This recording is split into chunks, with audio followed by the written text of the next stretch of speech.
السلام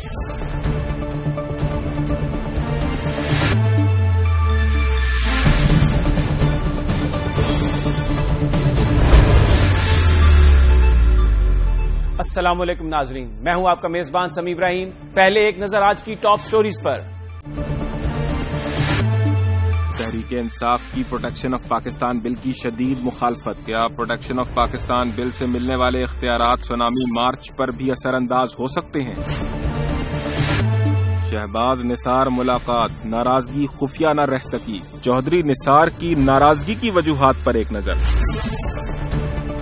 ارسلان افتخار سرمایہ کاری بورڈ میں تقرر، وزیر اعلیٰ بلوچستان کے گلے پڑ گیا۔ سینٹ نے تحفظ پاکستان بل منظور کر دیا اور اس کے بعد اب قومی اسمبلی نے بھی یہ بل منظور کر دیا ہے۔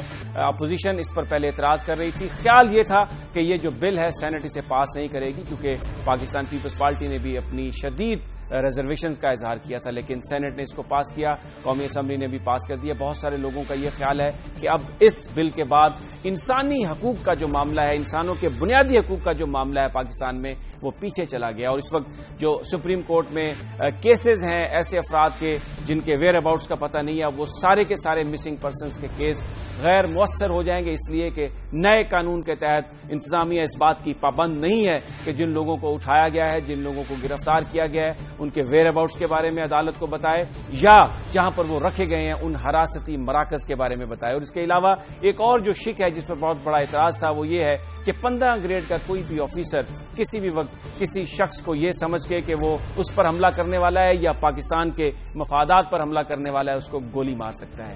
کیا اس کے اثرات ہوں گے اس وقت پاکستان پر، اور کیا اس بل کا مقصد واقعی دہشت گردی کا خاتمہ ہے یا پورے پاکستان کے عوام کو ڈرانا دھمکانا ہے اور اس ملک کو ایک پولیس اسٹیٹ بنانا ہے؟ آج ہم بات کریں گے۔ اعجاز چودھری ہمارے ساتھ ہیں، تحریک انصاف کے رہنما، senator Saeed Ghani Pakistan Peoples party سے ان کا تعلق ہے، اور معروف قانون دان جناب ایس ایم ظفر ہمارے ساتھ ہیں۔ سب سے پہلے میں ایس ایم ظفر صاحب کی جانب چلتا ہوں۔ ظفر صاحب، یہ قانون آ گیا، اس پہ بڑا اعتراض تھا اپوزیشن کی جماعتوں کو، لیکن بالآخر حکومت اسے منظور کرانے میں کامیاب ہو گئی ہے۔ بہت سارے لوگ یہ کہتے ہیں کہ پہلے بھی دہشت گردی کے خاتمے کے لیے ایکٹ موجود ہے، قوانین تو موجود تھے، نئے قوانین کو منظور کرانے کا مقصد کچھ اور ہے، آپ کیا کہیں گے؟ میں تو وہ مقصد نہیں دیکھ رہا جس کا ذکر کیا ہے آپ نے۔ کسی قانون کو بھی سمجھنے کے لیے آپ پہلے فیصلہ کریں کہ کس آئینے سے آپ اس کو دیکھنا چاہتے ہیں۔ اگر تو آپ یہ سمجھتے ہیں کہ پاکستان میں امن و امان ہے اور شہری اپنی زندگی آرام سے بسر کر رہے ہیں، کسی قسم کے کوئی خدشات نہیں ہیں، تو پھر یہ قانون بہت برا ہے۔ اگر آپ اس کے برعکس اس نقطہ نظر سے اس قانون کو دیکھیں کہ کسی کی جان محفوظ نہیں ہے، دہشت گردی کا دورہ ہے، اور بلکہ اعلانات پر اعلانات ہو رہے ہیں کہ ہم نے یہ دہشت گردی کی ہے اور یہ ہماری وجہ سے ہوئی ہے، وہ اپنی ذمہ داری بھی قبول کرتے ہیں۔ جب اس آئینے سے دیکھیں تو ابھی بھی یہ قانون اتنا مضبوط نہیں ہے جتنا کہ حالات کی ضرورت ہونی چاہیے تھی۔ اس پر یقیناً بہت سے اعتراض ہوئے ہیں پارلیمنٹ میں، لیکن اب یہ سوال ضرور آتا ہے ذہنوں میں کہ اب کیوں پاس ہو گیا ہے۔ میرے نزدیک تو دیر سے پاس ہو رہا ہے، لیکن کیوں پاس ہو گیا کا جواب یہ ہے کہ اگر یہ ملٹری آپریشن نہ شروع ہوتا، ضرب عضب نہ شروع ہوتا، تو شاید یہ قانون بھی پاس نہ ہوتا۔ اس کے بعد کوئی چارہ نہیں رہ گیا تھا کہ فوج کا پورا ساتھ دیا جائے اور ان ایجنسیز کا پورا ساتھ دیا جائے جو اس جنگ میں ملوث ہیں۔ میں نے لفظ جنگ بھی اس لیے استعمال کیا ہے کہ اس قانون میں 2 الفاظ استعمال ہوئے ہیں، اور وہ ڈیفینیشن جو ہیں، تعریفیں بہت اہم ہیں۔ ایک کمبیٹنٹ اینمی، ایسا دشمن جو آپ سے لڑائی کر رہا ہو، اور ایک ایلین اینمی، ایک ایسا دشمن جو پاکستانی نہ ہو۔ جب اس قسم کے 2 الفاظ آئین کا اس قانون کا حصہ ہیں تو اس کو ٹیررسٹ ایکٹ سے آپ کمپیئر نہ کیجیے گا۔ یہ قانون بالکل ہی مختلف ہے۔ یہ قانون اگر آپ نے کمپیئر کرنا ہے تو امریکہ کے پیٹریوٹ ایکٹ سے کمپیئر کریں، برطانیہ کے ہوم ریگولیشن سے کمپیئر کریں، یا اگر آپ نے بہت نزدیکی رہنا ہے تو بھارت کے ان بہت سارے قوانین سے کمپیئر کریں جو وہ میزو لینڈ کے لیے استعمال کر رہے ہیں۔ تو میں یہی کہوں گا آپ سے کہ اپنا آئینہ دیکھیں کہ کس آئینے سے آپ اس قانون کو دیکھ رہے ہیں، کس پرزم سے، کس نقطہ نظر سے اور کس زاویے سے۔ ساتھ ہی ساتھ ایک بات عرض کر دوں کہ نہ معلوم آپ ہمارے پارلیمنٹ نے اسے کیوں کہہ دیا ہے protection of Pakistan act. Pakistan کو کسی قانون کے پروٹیکشن کی ضرورت نہیں ہے. پاکستان کے پروٹیکشن اس کے افواج پاکستان اور 18 کروڑ عوام کر سکتے ہیں اور وہ کر رہے ہیں. یہ دراصل ہم شہریوں کے پروٹیکشن کا قانون ہے. اگر آپ اس کے الفاظ چینج کر دیں اور دیکھیں شہری پھر کس طرح اس قانون کو گلے لگائیں گے کہ یہ قانون اگر ان کی بچاؤ کے لیے بنایا گیا ہے تو کتنا صحیح اور ضروری ہے قانون. ٹھیک ہے، بالکل ہمارے ساتھ ہی رہیے. اعجاز چودھری صاحب، ایس ایم ظفر کی بات آپ نے سنی کہ آپ کس آئینے سے اس کو دیکھ رہے ہیں اور جن قوانین کا انہوں نے کہا کہ آپ اس سے موازنہ کریں، امریکہ کا، بھارت کا، کہ وہاں پر بھی اس قسم کی صورتحال تھی. تو پھر اگر اسی آئینے سے دیکھیں جیسے کہہ رہے تھے ایس ایم ظفر صاحب، تو پھر تو ایک ایسے قانون کی ضرورت ہمیں محسوس ہوتی تھی. شکریہ سمیع صاحب. ایس ایم ظفر صاحب کے سامنے بات کرنا تو سورج کو چراغ دکھانے کے مترادف ہے. میں تو ایک سیاسی کارکن ہوں، قانون کا ماہر نہیں ہوں. میں آپ سے عرض کروں گا کہ پاکستان کے اندر اس طرح کے جتنے بھی کبھی قوانین ماضی میں رہے ہیں، میں ایک کا ذکر کر دیتا ہوں ڈی پی آر کا، وہ تو پولیٹیکل وکٹمائزیشن ان کے نتیجے میں ہوئی ہے، اور ایسے دیگر کئی قوانین اور اس سے بجائے کوئی فائدہ ہونے کے الٹا نقصان ہوتا ہے. اب یہ جو تھا، میرا خیال ہے کہ اگر یہ ضرب عضب شروع نہ ہوئی ہوتی تو میرا خیال ہے کہ آزادانہ طریقے سے لوگ اس کے اوپر رائے دیتے. اور آپ نے یہ دیکھا کہ 1-1.5 ماہ پہلے پولیٹیکل پارٹیز کا نقطہ نظر بالکل اس سے مختلف تھا. یعنی اس میں بنیادی حقوق پامال ہوتے ہوئے نظر آ رہے ہیں بالکل واضح طور پہ. اس میں شیڈیول آف آفینسز نہیں ہے. حکومت نے اپنے ہاتھ میں رکھ لیا ہے آرسن، یعنی آگ لگانا. اب مجھے بتائیے کہ پاکستان میں احتجاج کا طریقہ جو 67 برس میں ہم نے دیکھا ہے، وہ سڑک پہ نوجوان کھڑے ہو کے ٹائر کو آگ لگا دیتے ہیں. آپ تو اس کو بھی اس میں رکھ لیں گے. پھر اس میں شوٹ ٹو کل. پہلے تو تحفظ میں گولی چلا سکتے تھے، پہلے کوئی گولی چلائے تو اس کے بعد گولی چلائی جائے. اب آپ نے یہ 15ویں گریڈ کے ایک افسر کو یہ اختیار دے دیا ہے کہ وہ جب اپریہینڈ کر لے، جب یہ سمجھ لے، اس کو یہ سمجھ آ جائے کہ یہ اب مجھے گولی چلانے والا ہے یا اس کے ہاتھ میں ہتھیار ہے، تو فوراً اس کو گولی مار دے گا. اس میں ایک پہلو جو مجھے بہتر لگا ہے وہ یہ ہے کہ جو نان پاکستانی ہیں ان کے حوالے سے قوانین جو ہیں ذرا مختلف ہیں. اور مثلا یہاں پر ازبیک ہیں، تاجک ہیں، انہوں نے آگے پاکستان کے اندر دہشت گردی کی، تو کوئی صورت نہیں ہونی چاہیے کسی اس طرح کی اسپیئر کرنے کی. لیکن باقی جب آپ دیکھیں گے تو آپ کو مجموعی طور پہ انسانی حقوق کی پامالی نظر آئے گی. ٹھیک ہے، اور آپ ہمارے ساتھ رہے. سینیٹر سعید غنی صاحب، پیپلز پارٹی پہلے تو اپوز کر رہی تھی، اب سینٹ میں انہوں نے اور قومی اسمبلی میں اس کا ساتھ دینے کا فیصلہ کیا، اس کو قانون بنوا دیا. آپ سے سوال یہ کروں گا کہ یہ جو چند دن پہلے لاہور میں ہوا، تو پھر تو اس طرح کے واقعات بھی اس قانون کے تحت انتظامیہ کو کوئی بندہ کچھ نہیں کہہ سکے گا، کوئی ان سے سوال نہیں کر سکے گا. پیپلز پارٹی نے نہیں بلکہ اپوزیشن کی تمام جماعتوں نے جو سینٹ میں موجود ہیں انہوں نے اس بل کی پہلے مخالفت کی، اور پھر اس کے بعد جب ہماری ریکمنڈیشنز اس میں شامل ہو گئیں تو تمام جماعتوں نے اس کو سپورٹ کیا، انکلوڈنگ JUIF، جس نے مجھے پتہ چلا ہے کہ آج غالباً نیشنل اسمبلی میں شاید اس کی مخالفت کی ہے، کیونکہ اسٹینڈنگ کمیٹی جو انٹیریئر کی سینٹ میں ہے اس کے چیئرمین سینیٹر طلحہ محمود صاحب ہیں، جن کا تعلق JUIF سے ہے.